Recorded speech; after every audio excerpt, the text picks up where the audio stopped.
ئیمامی عەلی ڕەزای خوای لێبێت دەفەرمێت تاکە سەرۆت و سامانێت قەناعەت بێ و تاکە نیعمەتێت ڕەوشت بەرزی بێت بەستە. سڵاوتان لەبێ خۆشەویستان و ئازیزان لە هەر جێگایەکەن. من ئیبراهیم زیادم پێ خۆشحاڵم جارێکی دیکەش لە پرۆگرامی مایکی پێیان بە خزمەتیەوەی عازیز و خۆشەویست شاد دەبمەوە. ئەمڕۆ باسی ڕەوشت بەرزی دەکەم، باسی ڕەوشتی جوان دەکەم. بێگومان ئاینی پیرۆزی ئیسلام تاکەکانی هانداوە بۆ ئەوەی ڕەوشتیان بەرز بێ، بۆ ئەوەی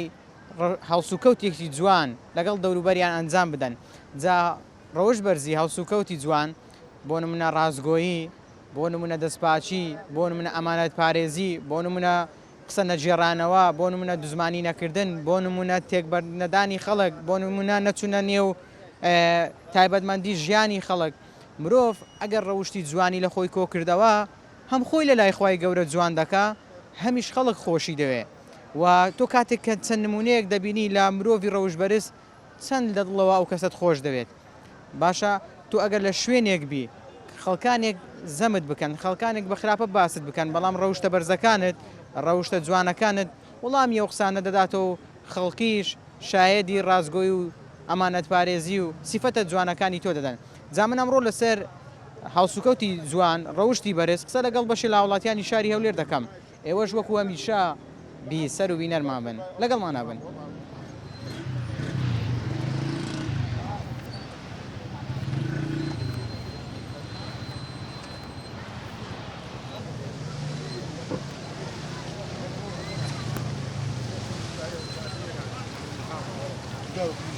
السلام عليكم. سلام بخير. باش ما حاجی. قربان دم. سپاس دەکەم. باسی ڕەوشتی جوان دەکەم. ڕەوشتی جوان هەیە. بەس تێکیاندایە. تێکیاندایە؟ ئەتی. چۆن تێکیاندایە؟ کوڕەگەردەکانمان تێکیاندایە. قسانم پێ مەکە. خەڵک پێشتر ڕەوشتی چۆن بوو، ئەخلاقی چۆن؟ ئەخلاقی پێشتر کابرا دەچوە سەفەرێ بیرانی مام حاجیم دەوم مام حاجەتمە سەفەرێ ئەتا مانگێک دوو مانگی پێچووە پاشی خۆی ئەوە سەحیب مارە بوو. هەڵاتووتە سەفەرێ دوو ڕۆژ نێ سێمی ڕۆژ دەورەی خانەکە دەن شوێ تاران دەکەن. وای مامە؟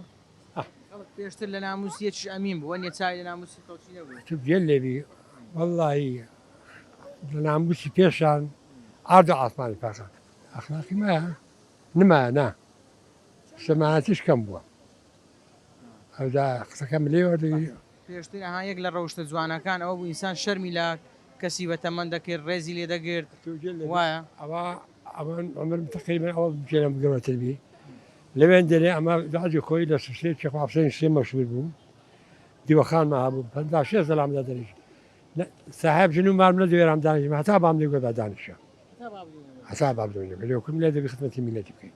ئەڵان سوێنێ لە دیوەخانی دادەنیشی ئێکەشی ئاشحەدت بەسەرەکەوتن لە هەمە دەست بکە بەسەرەکەوی هەر بە حسابیشی لێ ناکە. نمایە نەباش. ئەو حسابان نمایە. ئەو کو دێتەوە ئەو ڕەوشتە جوانانەی قەدیم کو دێت؟ ئەو ڕۆستە جوانانە ئەو ڕستانە بە قانونی شەرعی دێتەوە. ئەگە قانون شەرعی هەر هیچ بکاتن هەموو تەک چا دەبێت. مام حاجی ئەوڕۆ با شتێکی گفتوگۆ بکەین دوێنێ یان حکوومەتی عراقی بڕیاری دا هەرچی کاری خراپ دەکا کاری نێشیاو دەکا سزای بدا حقوبەی بدا. ئەو بڕیارەت پێ چۆنە؟ باشە بەس تەنفیز ناکرێن. لە کوردستان تەنفیز ناکرێن. تەنفیز ناکرێ لەبەر برێ کاربەدەستەکان لە مەپرسە. برێ کاربەدەستەکان. بە بڕوای وەکو هاوڵاتیەک. گێ لێبی مەسەلەکی خەدیمی خوانەوە خارم لە مجی گەورەترا دەرێ گەورە ئایا دەڕێژ گسکە پێ دەخشێنی یە لە برای خۆتی. ئەگەر ئەوان خاونەکەیتە پێ بکەن پیاوەیە لە خەتێلادا. حاجی ئەمریکا تووڕە بووە دەرێ ئەنگۆ بڕیارەی مەدەن. هیچی خۆ ئەمریکا لەگەر دانیە بە قورباندەم ئەمریکا لەگەر تا ئەمریکاگە لە چیا بەس قسەکەی ملتوی بەرەگی نەخی دەکاتن. ڕەوشتی خۆمان بەو حاڵەتێ باش دەکەین چ کە پێم گوتی دەبی ئیتباعی قورئان و سونە بین. ئیتباعی قورئان و سونە بین بزانین ڕەوشتەکانی پێغەمبەر صلی الله علیه و سلم کو بووە، سیرەی پێغەمبەر صلی الله علیه و سلم بخوێنینەوە بزانین کو بووە ئەو لەگەر عائیلەکەی لەگەر خەڵک لەگەر جەمیعی مسلمانان لەگەر سەحابیەکان کو بووە دەبی ئەمەش ئەو هاوی. یعنی دەبی لە شوێن ڕێبازی پێغەمبەری خوا صلی الله علیه وسلم هەوسکۆتەکانی وی جێبەجێ شتەکان هەڵێنزراو بن لەناو قورئان و سونە وەکو کە خوای گەورە دەیڵێت پێغەمبەر صلی الله عليه وسلم وإنك لعلى خلق عظيم وإنك لعلى خلق عظيم بەخۆی دەبی ئەو خلق العظیمە ئێستا ئەگەر ئەتوی تەفسیری بکەی واتایەکی زۆر دەگەینی یعنی احتمالە بەدەیان سەفحە پڕ نەبتەوە واتایەکەی گەلێک زۆرە بەڵام ئایا ئەو خەڵکە ئەو هایە بۆ ئەوهانیە بۆ ئەوهانیە لەبەرەوەی لە دین حاڵی نە بۆ لێ ئەوهانیە لە دین حاڵی نەبی هیچ نازانی لە دین حاڵی نەبی حتا ناحەی کۆمەڵایەتی نازانی بژی ناحەی عائیلی ناتانی بژی خۆت ئەگەر لە دین حاڵی نەبی لە مارێ لەسەر خێزانەکەت لەسەر منداڵەکانت دەبێت دیکتاتۆر سامە دیکتاتۆرەمە زۆرە دیکتاتۆر زۆرە بەڵێ دیکتاتۆر لە کوردەواری زۆرە دیکتاتۆر لە کوردەواری زۆرە ئەمن ژێم لێ بووە دەرێن ئەوێ ڕۆژێ لە ناو تەکسی نەفەرات هاتم دیار بوو ساقەکە هەندێک ئافرەت کەتنە پێشی ئافرەت دائیمەن چست و چالاک نیوە چ پیاو ناتانی زوو خۆی خلاسکە لە پێش سارەی ئافرەتەکە گوتی ئەوە ساقی گوتی وەڵی ئافرەت دەرێ بزنن یەکەکی اختیاری بە تەمەنیش لە من بە تەمەنتر لە پێشەوە دانیشت بوو وتی والله العظیم وەیە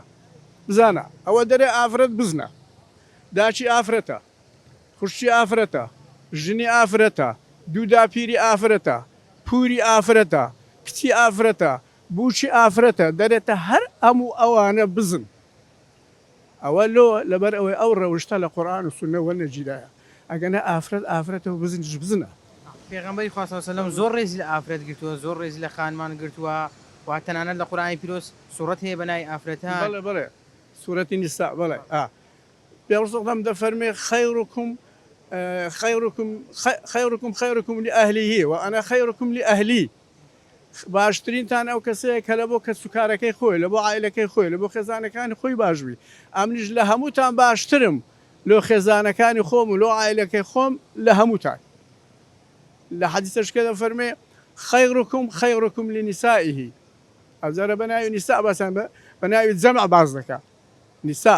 بەناوی جەمع ئافرەتەکان یعنی نەیگوتێ ئیمرأە واحیدە نیسا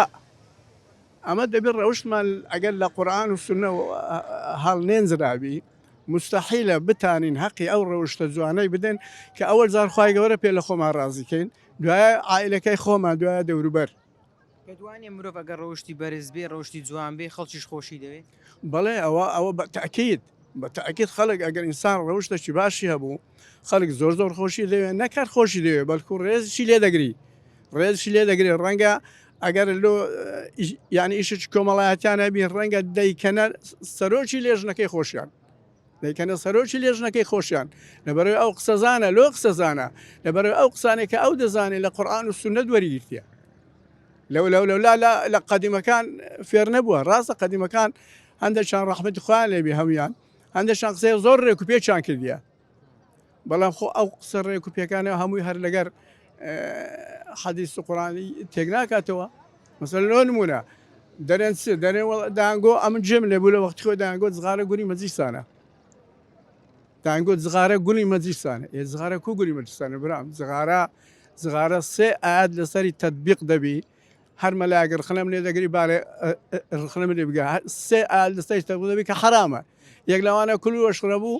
ولا تسرفوا إنه لا يحب المسرفين خوای گەورە ئینسانی مسرفی خۆش ناوێت کە خۆشی ناوێ یعنی ڕابی پێ ناکە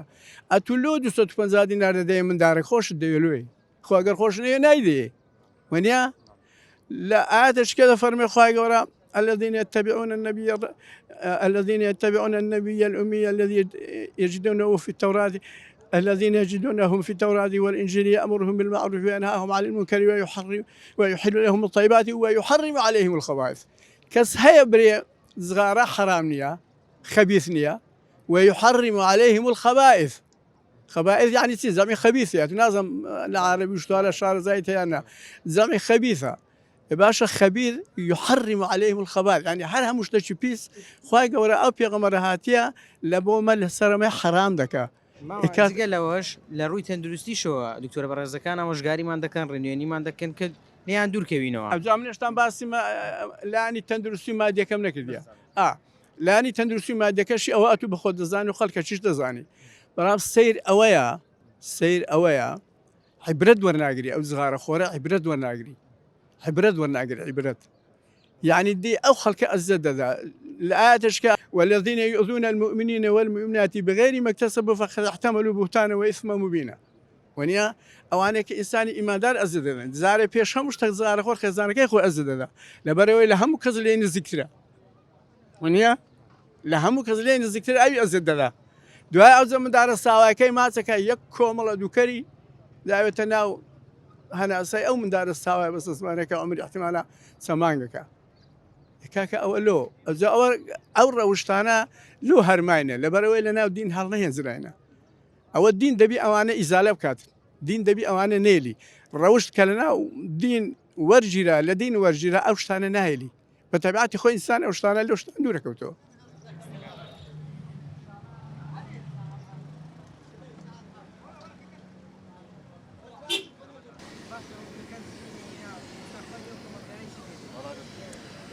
السلام عليكم. السلام ورحمة الله. باش أحوالك. باش قربان أحوالك. ئەمڕۆ باسی ڕەوشتی جوان دەکەم. چۆن بتوانین ڕەوشتی جوان لە خۆمان کۆ بکەینەوە؟ يعني والله أول ڕازگۆی گرینگە ئەخلاق ئەو شتانە ڕووخۆشی شتێکی گرینگە لە ژیانەت و ئەوە بە هەمووی بە ڕووخۆشی داهەندرێ. کەواتە یەک لە ڕەوشتە جوانەکان ئەوەی مرۆڤ لە ژیانیدا ڕازگۆ بێت. بەڵێ ڕازگۆی لەسەروی هەموو شتەکەوێت کە تو ڕازگۆ بووی هیچ هەڵەیەک ناکەی لە ژیان. چەندێک گرنگشە بۆ نمونە هاوکاری خەڵکی بکەین ئەزیەت و ئازارمان بۆ خەڵکی نەبێت بەخۆی تو لە ژیان ئەگە بەردێک لەسەر ڕێگادی لای بێ ئەوە هەنی هەروەکو خێرش بۆت عەسابە هاوکاری خەڵکیش بە پێی توانای خۆت چەند هاوکاری خەڵکی بکەی لە ژیان گرینگە ڕاستی. جوانترین ڕەوشت لە لای تۆ چییە؟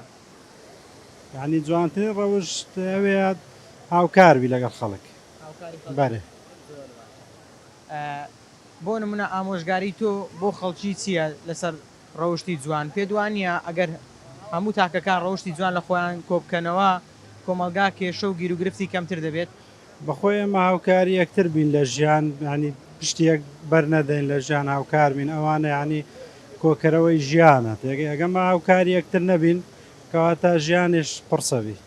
جاران ئەوەندەی کە تەمەنت بێ بە منداڵیت بەبیر بێتن خەڵک چۆن ڕێزی لە کەسانی گەورە دەگرت چۆن مامەڵی لەگەڵ دەوروبەری دەکرد. وڵای ئەمە ئەوەندەی بەبیرم بێ ئەمە ڕێزمان لە باب و باپیران و داپیرانمان گرتووە ینی هەندێک شت لە مەدرسیەوەن کاوان قسەیانە کرد ئێمە قسەمان نەدەکرد. ڕەوشتی جوان بەڕاستی پێ بریم یەکەم شت ئینسان ئاین دۆست بی بزەبت ئاێ مرۆڤ لە ئاینەوە فێری ڕەوشی جوان بزەبت ئاین نەبێت و ڕەوشتی جوان نییە بەڕاستی پێ بریم ئاین سەرچاوی هەموو ڕەوشتەشێ ئارەوەڵە کەواتە ئاینی ئیسلام هانی داوین بۆ ئەوەی ڕەوشتمان جوان بێ ڕووخۆش بین ڕازگۆ بین دەستپاک بین 100% ئەگە ئاینت هەبوو ئەتوو هەم ڕۆژتەکان پاکەبی هەموو شتەکانت جوانەبی هەم بە خۆی سیستەمە ئاین هەمووی سیستەمە ئەتووەگە لای نەدەی لە ئاین ڕەوشت بەردەوام جوانە ئارەوەڵە. بۆم باسکە جاران خەڵک چۆن ڕێزی لێک دەگرت ڕەوشتی چۆن بوو ئەخلاقی چۆن بوو جاران ئەوانەی بە تەمەەن بوون ئینسان ئەوانەی گەنج بوون گویانە بە تەمەنەکان ڕاگرت بەس ئێستا ئەوە نییە بەڕاستی پێ بریم ئێستا گەنج هەلۆ خۆی دەری ئەمن هەموو شتەکەم هەموو شتەکەم ئەوە هایلی ها بەس مروری زەمان ئەوها ژیان دەگۆڕێ چا دەبی تا بەخوای ئەگە ئینسان هەمووی بەخۆی دابچێتەوە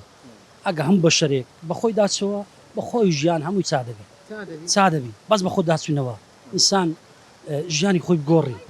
هەل لە سیستەمەشی نەڕوا گۆڕانکاری لە خۆی دابکە لە ژیاندا گۆڕانکاری لە خۆ دانەکەی ژیان فاشل دەبی. جاران ئەو هەموو خراپە و کاری و زینا و فاحیشە بۆچی ئێستا هەیە جاران نەبوو نەخێرنە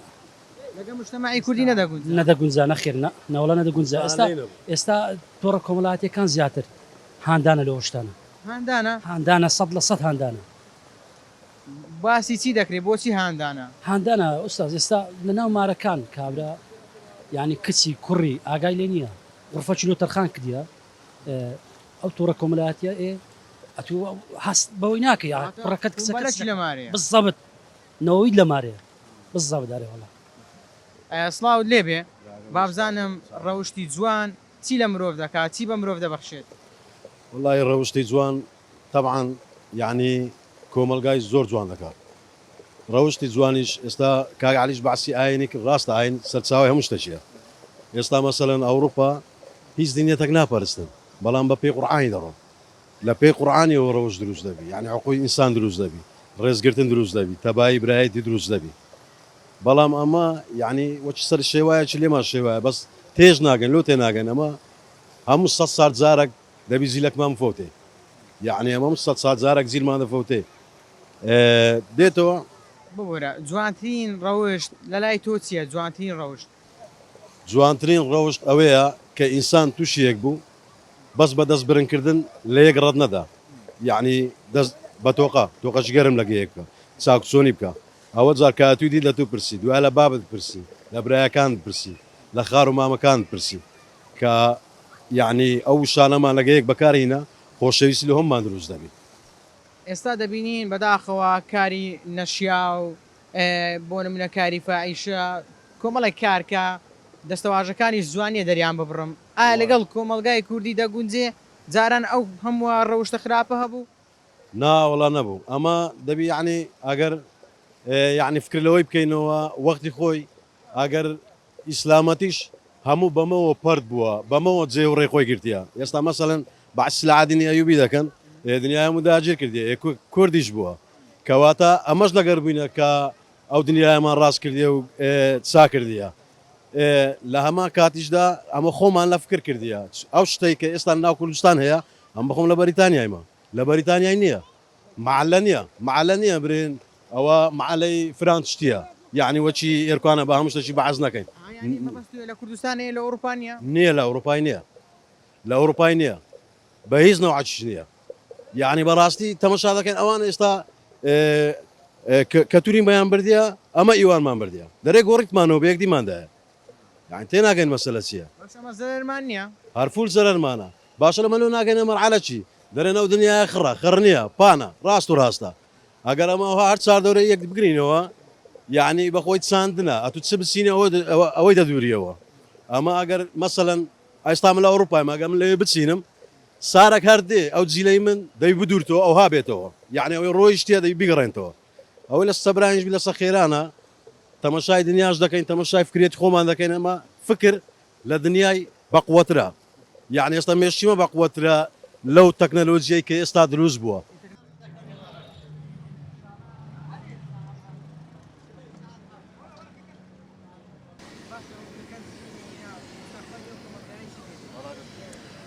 سلام علیکم عليكم السلام ورحمة الله وبركاته. باش ئەحواڵت بخير بيت سوا كينا. یاخوا باش بی ئەمڕۆ باسی ڕەوشی بەرز دەکەم باري. ڕەوشی جوان ڕەوشی بەرز چییە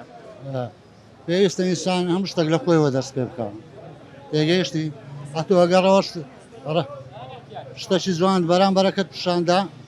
ئەو مووقیف دەنوێری بەرامبەرەت و لازم ئەویش بەرامبەرەت و شتێکی جوان پیشاندا ئەگەر سیفەتی هەبی ئەگەر سیفەتیشی نەبی ئەوە بەکە لەگەنای لەگەڵ نەعام. سیفەتە جوانەکان چێ دەبی مرۆڤ تێدا هەبی ڕەوشتە جوانەکان چییە دەبی چ سیفەتە شتێدا هەبی والله کاکە سیفەتە جوانەکان هەموو لە دینی ئیسلامدایە بەڕاست. تێگەیشتی؟ بەمونە دەبی چی تێدا هەبی ڕازگۆبی دەستپاکبی ڕووخۆشبی بەرێ ڕوو خۆشبی قسە خۆشبی لەگەڵ خەچی سەرنجی خەرکە بەرامبەرەکە لە خۆت ڕاکێشی بە ڕەوشتی باش بە چاکە بە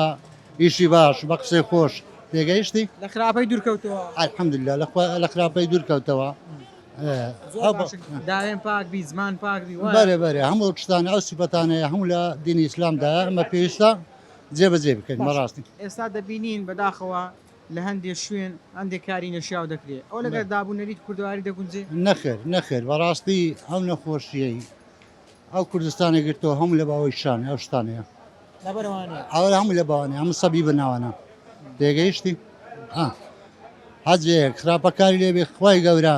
جلچی ترس و برسەتی لە بەدەکە ئەوە لەگە ئیزدانە باش ئێستا حکوومەت عراقی بڕیاریدا کە گوتی ئەوانەی کە ئەو کارە خراپانە دەکەن کاری نەشیاو دەکەن ڕگەزی خۆیان دەگۆڕژن خۆی دەکاتە زەڵام خۆی دەکاتژن ئەوانە هەموو عقوبەت دەدا سزا دەدا ئەتو ئەو بڕیارەت پێکووە واللهی دەستخۆشی لێ دەکەم بەڕاستی ئیشەکی چاکە جێ خۆتی لازمە حکوومەتی مەش ڕووی خۆی سپی کاتەوە بەرامبەر ئەو خەرکەی تێگەیشتی حکوومەتی هەرێمیش بڕیار ئەمە داواش لە حکوومەتی هەرێم دەکەم ئاویش ئەو شتانە جێبەجێ بکە ڕووی خۆی سپی کاتەوە بەرامبەر خەرکەکەی کەواتە ئەو کارانەی کە دەکرێتن لە بەشێک لەو شوێنانەی کە خەڵک ناوی دێنێ بەێ نەشیاوە ناشارستانیە بەێ لەگەڵەوە ناگونجێت ناگونجێ کاکە جان حکوومەت دەگەڕێ خۆشکرد نەبی ناتانەوانە بکە تێگەیشتی پێشترێ یەکێک باستەم جەیەکی ناشەرعی دیار بە خەرگە بە تەماتۆ بە باینجانە لی لێدا قەشمەری پێ دەکرد هاوار ئێستا ناتانێ شتەش بکەیت حکومەت ڕێگری لە تو دەکەن ئێدە سەراتمان ئێمە چ بکەین بەمە چا نابی پێویستە حکومەت ئەو شتانە بن بڕ بکە لە بۆی ئەو نەخۆشی و ناخۆشیە و هەموو شتەی لەنا ئەو ملەتێ بستە دەرێ سان بۆ جوانە بە ڕەوشت جوانی جوانە چکە خوای گەورەکە بە شەریەتی دروستکی دیا هەموو سیفاتێکی دایتێ تۆ لە دەستە خۆتە باش بیان خراپی بەرا کەس ئەو کەسێ مەسەن لە زروفی ئەوڕۆلا لەگە دەوروبەری بتانی ئەو خەرگە لە خۆ ڕازگە هەروەکو خوای گەورە فەرمیوتی کە پێغەمبەری چی نازداری بۆمان ناردۆتە دەرێ ئینەکە عەلا خولق العەظیم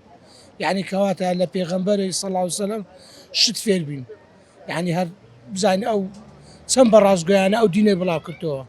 کەمە خۆکو خۆمان بە مسلمان دەزانین دەبی ئەو ڕێبازە بەرنەدەین لەگە دەورا پشمان لەگەر کەسانێک هەتا کەسانێک کشێ ئەگەر بۆ چوونیش جیاوازشبی لەگەرت بتوانی بە ڕۆشتە جوانەکانت ئەو کەسە سەرنجی لە خۆت ڕاکێشی نەک تەنها خۆت و بەس خواوای دروستکردنی هەر کەسە نەوع تەبیعاتێکەیە مەسەن ئەگەر هەومان یەک نەوع تەبیعاتمانە بە لەوانەیە لەسەر ئافرەتێکە یەکترمان بکوشت بە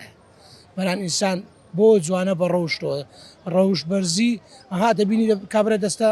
قوتابخانە دەرێ ئەتەربیەوە تعلیم یعنی تربیەتەکە تۆ ئەگەر پرۆفسۆر بی زانابی ئەگەر تربیەتەکەت نەبوو کەواتە هیچ براو نەکەتەوە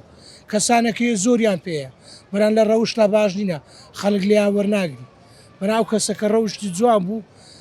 خەڵکەکە خواخوای تێ و کابراایە قسەی بکاتن شتی لێ فێربی بۆ ئینسان بە ڕەوشتەوە جوانەوە کەواتە ئەو کەسێک کە ڕەوش بەرزە خەڵک خۆشی دەوێ و محبوبە لە لای خەڵک محبوبە خۆشەویستە ینی کابراایەگە من کابرا بزانم ڕەوش بەرزی و جوانەیە بۆم بێ نەڕوە یعنی ئەگەر ئەوەندەی لە ژیاندا مەسەرەن دایک و باوکم و پەروەردایە کردم و دینەکەم فێری کردیمە و بزانم ئەویش تا چەندی پێ ئەو قسانە سوودی لێوەرگرم بۆ ئێم بتوانم بۆ نەوەکانم بۆی دەورا پشتم تێ بگەێنم ژیان هەروها بووە چەند گرینگە بە تایبەتی لەم بارودۆخی ئێستا مرۆڤ بە تایبەتی مرۆڤی مسلمان زمان پاک و داوێن پاک بێ هەردوو چی لەبیر نەکاتن بەخوای ئەمە زۆر شتێکی سەرەکیە لە ناو خێزان هەر کەس سەو دەبی لە ڕاست خۆیەوە مەسەرەن بەخۆی دابستەوە مەسەرەن هەموو ئێمە خوشک و داک و کەس و کارمانێ بەداخۆ من داک و باوکم نەماوە جێگایان باش سەلامەت و سوپاس دەکەم لەگەر ئەسمعین بەران کوڕم هەیە کچم هەیە مەسەرەن برازام هەیە خوشکم هەیە کوڕیان هەیە مەسەرەن کچیان هەیە ئامۆژگاریان بکرێ لەو زروفەی چکە زروفەکە پێشترمە شەرمان دەکرد یعنی باوکم لە ماوەوە وایە شەرمان دەکرد باوکم نانی دەخوارد شەرمان دەکرد بچین بۆ لای باوکم بەخوای بەهات پێ دەرێ شەرمان کردوە لە دوی بگیریم برێ بابە بمان بە بۆ بازار بەس ئێستا وانە شەرمتان لە بابتان دەکرد شەرمان لە بابمان دەکرد لەزەتمان لە بابمان نەکردێ بەخوای یعنی خۆ زۆر خۆشەویست بووە بە دووبارە نابێتەوە داکوبا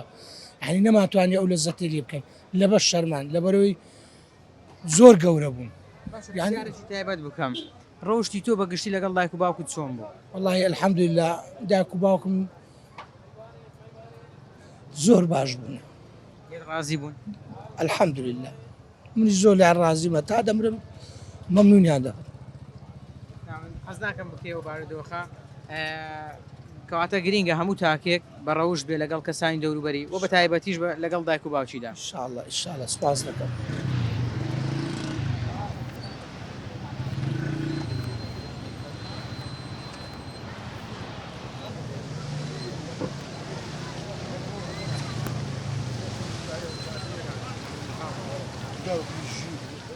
بەڵای زان و خۆشەویستان ئەوەی بینیتان و بیستان سەرنج و تێڕوانینی بەشی لە وڵاتیانی شارێولێر بوو لەسەر ڕەوش جوانی بێگومان مرۆڤ کاتێک کە ڕەوشی جوانە ئەخلاقی جوانە خەڵک خۆشی دەوێ خۆشەویستە خوای گەورە بەرزی دەکاتەوە تۆ کاتێک کە پەیامەکانی خوای گەورە جێبەجێ دەکەی کێچێک لە پەیامەکان ئەوەیە مرۆڤ ڕەوش بەرز بێ